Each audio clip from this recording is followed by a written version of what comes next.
मन्ने की इस चौथी पौड़ी में गुरुजी परमात्मा का नाम मानने वाले के आध्यात्मिक चरम सीमा और उसकी वजह से दूसरों को होने वाले लाभ का वर्णन करते हुए कहते हैं कि मन्ने पावै मोख द्वार। मन्ने मान लेने से, पावै प्राप्त, मोख मोक्ष मुक्ति, द्वार दरवाजा। इस पंक्ति में पहले हम मोक्ष को समझते हैं। मोक्ष मतलब जीवन मरण के चक्रव्यूह से निकलकर परमात्मा में समा जाना। अब इस पंक्ति में गुरुजी कहते हैं कि जो मनुष्य परमात्मा का नाम मान लेता है उसे मोक्ष का द्वार प्राप्त हो जाता है। श्री आसादी वार में गुरुजी कहते हैं कि नाव सुन मन रहसियै तां पाए मोख द्वार।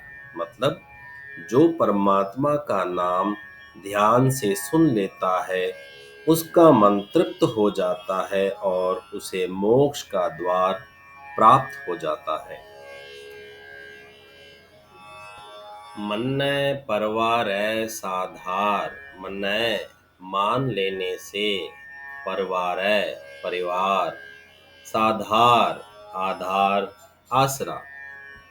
जो मनुष्य परमात्मा का नाम मान लेता है वह अपने परिवार के सांसारिक एवं धार्मिक मार्ग पर चलने का आसरा बनता है।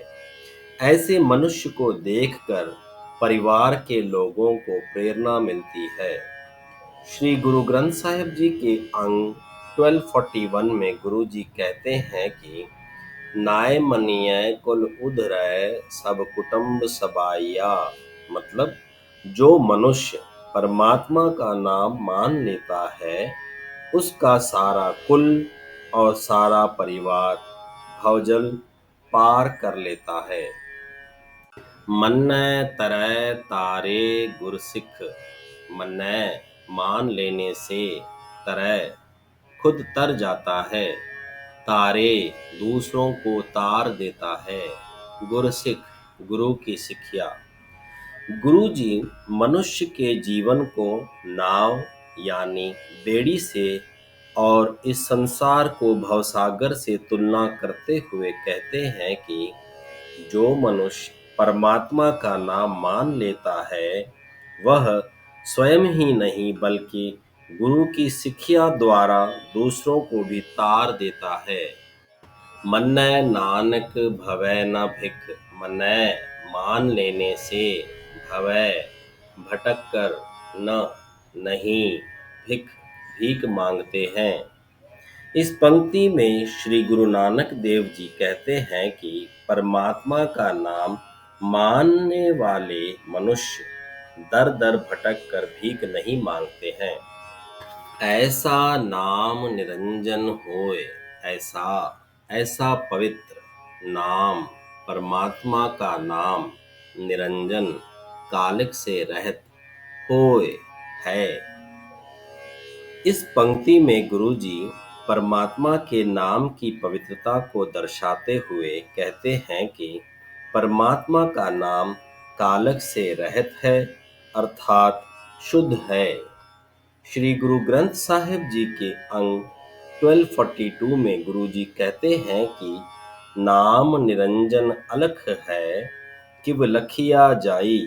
मतलब परमात्मा का नाम कालक से रहित है और अलख है, कैसे उसका वर्णन किया जा सकता है। जे को मन जाने मन कोय। जे को अगर कोई मन मान लिया हो, जाने जानेगा, मन कोय मन को। पिछली पंक्ति को आधार बनाते हुए गुरु जी कहते हैं कि परमात्मा का नाम निरंजन है। यह केवल उसी का मन जानेगा जिसने परमात्मा के नाम को मान लिया हो। आप सब से हाथ जोड़कर बेनती है कि जब भी आप श्री जपजी साहिब जी का पाठ करें तब हर एक शब्द और पंक्ति का मतलब समझते हुए करें, क्योंकि तभी पाठ करने का आनंद आएगा। वाहिगुरु जी का खालसा, वाहिगुरु जी की फतेह।